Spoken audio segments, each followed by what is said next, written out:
এজনী বুঢ়ী আছিল। তাই গৰু এজাক ৰাখি গাখীৰ বেছি কোনোমতে টুক টাক টাক টাককৈ খাই আছিল। তাই শোৱা ঘৰটো বৰ পুৰণি। তাইৰ ছালৰ খেৰবোৰ উৱলি গৈছে দেখি উৰুষি বৰষুণত পানী পৰে। এদিন ডাৱৰীয়া ৰাতি তাই খাই বৈ উঠি শুবলৈ ধৰোঁতে এই প্ৰভু দীঘল ঠেঙীয়াই নাপায় যেন এই বুলি চাঙত উঠি শুই থাকিল। সেইদিনা ৰাতি এটা চোৰে বুঢ়ীৰ গৰু চুৰ কৰি নিবলৈ বুলি আহি গোহালিৰ কাষতে লুকাই বহি বুঢ়ী শুবলৈ বাট চাই আছিল। এটা বাঘেও বুঢ়ীৰ গৰু খাবলৈ মন কৰি এন্ধাৰে মুন্ধাৰে মনে মনে আহি গোহালিৰ গৰুজাকৰ মাজত সোমাই বুঢ়ী শুবলৈ বাট চাই আছিল। বাঘ আৰু চোৰে দুয়ো বুঢ়ীয়ে কোৱা সেই কথাষাৰ শুনিলে, কিন্তু দীঘল ঠেঙীয়া মানে কি সিহঁতে বুজিব নোৱাৰি ভাবিবলৈ ধৰিলে, দীঘল ঠেঙীয়াটো বা কি? বুঢ়ীৰ ভাত ঘুমটি আহিল। চোৰে গৰু চুৰ কৰিবলৈ গোহালিত সোমাল। চোৰে ভাবিলে কোনটো গৰু ভাল কোনটো গৰু বেয়া এন্ধাৰে মুন্ধাৰে কেনেকৈ চিনিম? এতেকে যিটো গৰুৱে তাৰ টিকাত হাত দিলেই জঁপিয়াই উঠিব সেইটোৱে নিশ্চয় চেঙা আৰু ভাল হ'ব। ইয়াকে সি থিৰ কৰি এটা এটাকৈ গৰুবোৰ টিকাত হাত ফুৰাই দিলে। সেইদৰে সি হাত ফুৰাই চাই ফুৰোঁতে বাঘটোৰ টিকাত হাত পৰিল। বাঘটো জঁপিয়াই উঠিল। চোৰে ভাবিলে এইটো বৰ কাটন গৰু, ইয়াকে নিব লাগিব। ইয়াকে ভাবি সি বাঘটোৰ নেজডালত পকাই দি তাক খেদি লৈ যাব খোজোঁতেই বাঘে ভাবিলে এইটো বুঢ়ীয়ে কোৱা কিবা দীঘল ঠেঙীয়াই মোক পালে। এই ভাবি বাঘে আকৌ জাপ মাৰি উঠিল। চোৰে ভাবিলে ই কম গৰু নহয়, ইয়াৰ পিঠিত নুঠিলে ইয়াক লৈ যাব নোৱাৰিম।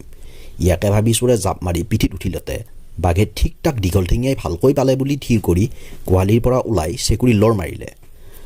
চোৰেও গৰুটোৰ কেৰামতালি দেখি বুজিলে সি গৰু নহয় কিবা দীঘল ঠেঙীয়াহে, আজি মোক সঁচাকৈয়ে দীঘল ঠেঙীয়াই পালে। দুয়োকে দীঘল ঠেঙীয়া ভাবি ভয়ত থতমত এৰিলে।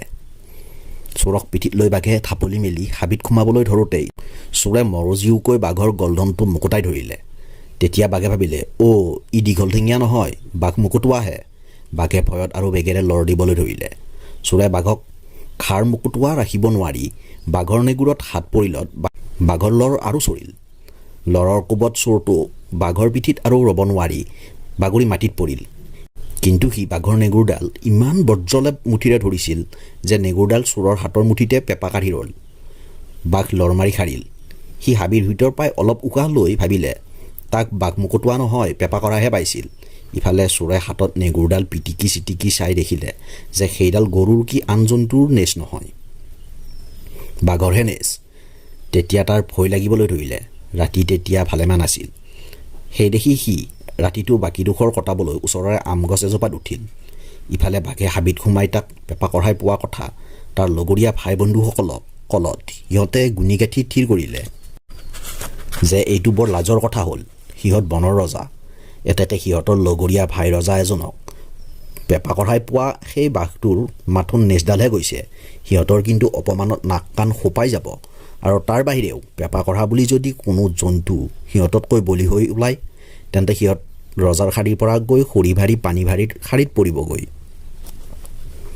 সেই দেখি সকলোবোৰ বাঘে লৰালৰিকৈ মেল পাতি ইয়াকে আলোচ কৰিলে যে অলপো পলম নকৰি তেতিয়াই সিহঁতে পেপা কঢ়াৰ বিৰুদ্ধে যুদ্ধযাত্ৰা কৰি যোৱাটো উচিত। দুকুৰিমান বাঘে পেপা কঢ়াক বিচাৰি চলাত লগালে, কিন্তু ক'তো সিহঁতে পেপা কঢ়াক নেদেখিলে। শেহত এটা বাঘৰ চকুত সেই আমজোপাৰ আগত পৰিল। সি পেপা কঢ়াক তাত বহি থকা দেখিলে। সেইটো পেপলি সি আঙুলিয়াই দেখুৱালত এটাইবোৰ বাঘে একেবাৰে হাউৰি মাৰি উঠিল। কিছুপৰ সিহঁতে ভাবি চিন্তি বুদ্ধি এটা সাজিলে। পেপা কঢ়াক ঢুকি পাবলৈ সিহঁতে এটাৰ পিঠিত এটা আকৌ সেইটোৰ পিঠিত আন এটা সেইদৰে উঠি উঠি ওখ হৈ গ'ল। চোৰে ভাবিলে এতিয়া সৰ্বনাশ, এতিয়াহে বিপাঙে মৰিলোঁ।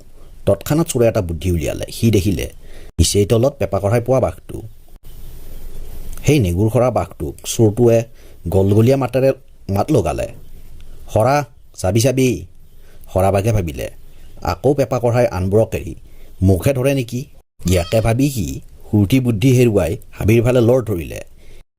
সি তেনে কৰিলত তাৰ পিঠিত এটা এটাকৈ উঠি ওখ হৈ যোৱা আটাইবোৰ বাঘ থল থল কৰে মাটিত সৰি পৰিল। সিহঁতেও আমাকো পেপা কঢ়াই পালে বুলি ভাবি বৰকৈ ভয় খাই তৰা নৰা ছিঙি লৰিয়ে হাবিলৈ পলাই গুচি গ'ল। চোৰে ৰাতিটো তাতে থাকি পুৱাতে গছৰ পৰা নামি তাৰ ঘৰলৈ গুচি আহিল আৰু তেতিয়াৰে পৰা সি চোৰ নকৰোঁ বুলি শপত খালে।